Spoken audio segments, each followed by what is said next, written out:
நாகர்கோயிலில் பிறந்ததாலே என்னமோ நம்ம செல்லக்குட்டி நாகத்தை பார்த்து பயப்படவே இல்லை. இது வந்து சிவனுக்கு வைக்கிற அந்த நாகப்படம். இது ரொம்ப சூப்பராக இருந்து, இது ராஜா காலத்தில் உள்ள ஒரு ஆபரணம்.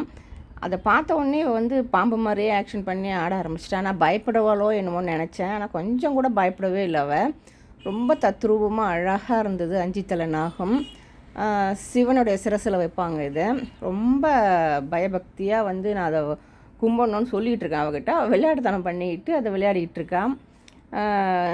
பொதுவாக குழந்தைங்க எல்லாருமே பாம்பை பார்த்தா படையே நடுங்குன்னு சொல்லுவாங்க. ஆனால் அவளுக்கு அந்த பயங்கிறதே கொஞ்சம் கூட இல்லை. ரொம்ப ரசித்து விளையாடிக்கிட்டு இருந்தா அவர் கூட.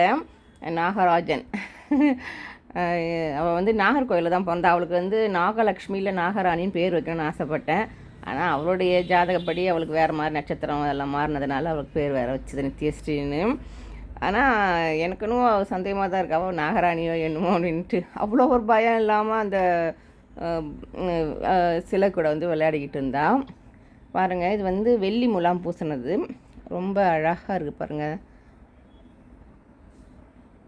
அவளுக்கு வந்து டான்ஸில் இன்ட்ரெஸ்ட் இருக்குது. ஆனால் இந்த நாக டான்ஸ் ஆடுவான்னு இப்போ தான் எனக்கே தெரியும்.